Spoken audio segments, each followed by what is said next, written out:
época. Tá. Você sabia sobre esse negócio do trabalho? Sabia. Sabia? Sabia.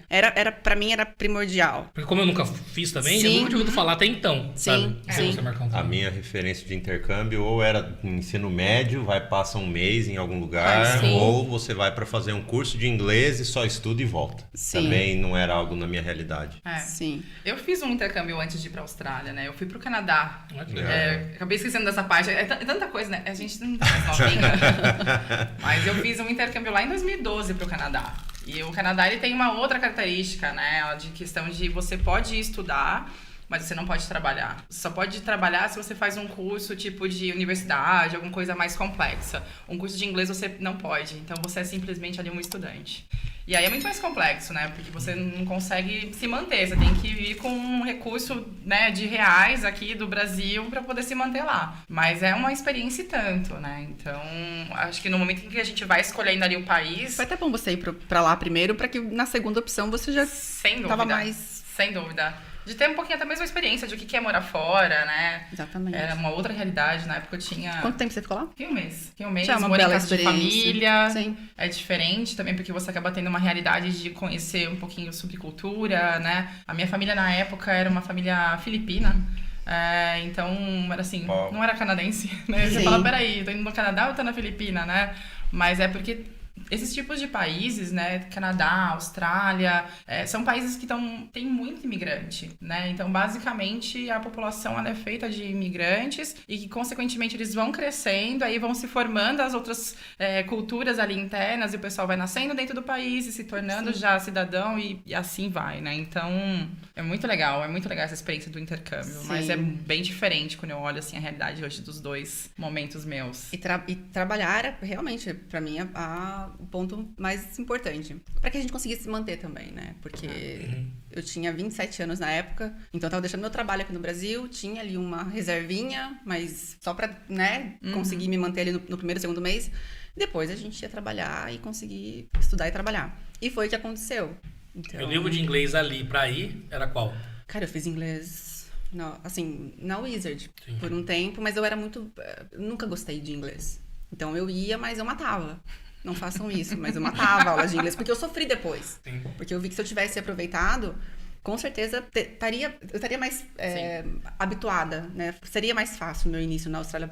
Foi difícil por todos os outros motivos, adaptação, cultura, mas a língua, com certeza, você consegue os melhores trabalhos se você fala a língua. Sim. Né? Então, poderia ter me ajudado mais. Sim. Chega num país sem a língua. Mas que você fale um pouco. A gente tem uma realidade hoje de estudante que vai zero inglês. nada. Zero. Assim, fala basicamente my name is Andressa, né? E assim, e aí você fala, tá. Você tem que estar disposto a um pouco mais de situações, né? Disposto a trabalhar talvez num emprego que você não imaginaria que você trabalharia, algo mais simples. Não exige tanto a Que comunicação. não exige comunicação, né? Que nem você pega o cleaner, é uma das opções, a gente vai falar mais pra frente, mas o cleaner, por exemplo, é um trabalho que é digno. Aqui no país a gente sabe de como isso... O cleaner basicamente é faxineira, né? Basicamente, você fala, poxa, mas eu vou trabalhar de faxineira? Paga-se muito bem, obrigada, sabe? Só que você não tem que falar inglês. Outros trabalhos Uber. também. Eu Uber, fiz Uber. né? Uber. Eu fiz Uber Eats, de bike elétrica. Exatamente. Eu cheguei lá, eu não tinha inglês. É. Difícil pra você conseguir um trabalho já na primeira semana. E, enfim, né? Tudo rolou.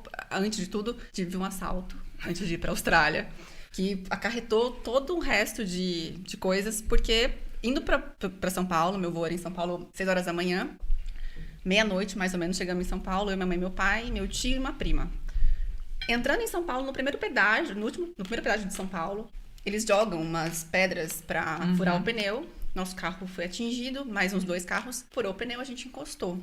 Quando a gente encostou, já vieram, acho que 7 caras armados, falando que era um assalto, anunciando o assalto. Todo mundo parou, levaram tudo.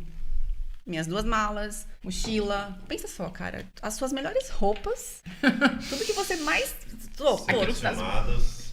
minimamente selecionadas, porque você tá indo pra fazer um intercâmbio, você compra coisa, você quer levar. Sim.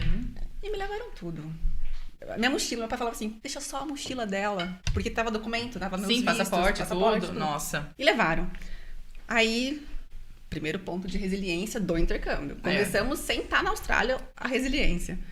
E aí, demorou um mês pra eu conseguir fazer o processo de novo e embarcar. Então, eu embarco depois desse um mês. Então, pensa, cheguei depois de um mês, perdi minhas férias, porque a gente tem um período de férias quando a gente vai, sim. como estudante. Perdi o período de férias. Essas férias é meio pra, tipo, meio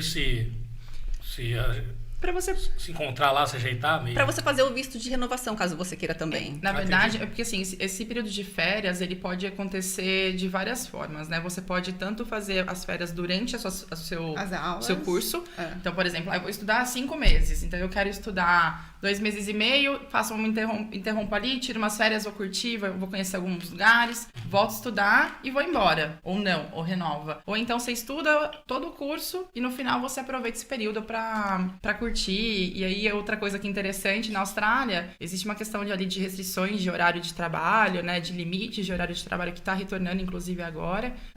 Porque, basicamente, o estudante ele pode trabalhar part-time, né? Quer dizer, meio período, né? Ou então, até agora, dia 30 de junho, o estudante, por causa do Covid, podia trabalhar tempo inteiro, tempo integral. E agora tá voltando, né? E nas férias, ele pode trabalhar tempo integral. Então, tem uma galera que acaba decidindo assim, não, eu não vou descansar, eu não vou curtir, vou fazer dinheiro. Sim. Né? Então tem de tudo um Primeiro pouco. visto, geralmente a gente não quer viajar, a gente só quer fazer dinheiro. A gente não quer. A gente quer trabalhar, fazer dinheiro pra E conseguir renovar o o visto. visto.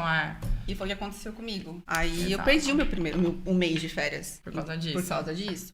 Então, eu tive que começar a trabalhar na primeira semana. E eu tinha o quê? Uber Eats. Fui lá, fiz meu cadastrinho no Uber, peguei uma bikezinha elétrica e fui fazer Uber Eats. Então, eu acho que é a primeira profissão que a galera chega fazendo por não exigir o inglês e por ser rápido, fácil, não ter que ficar procurando, né? E enfim. Então, esse aí foi o primeiro trabalho de Austrália. Boa. E só copinho.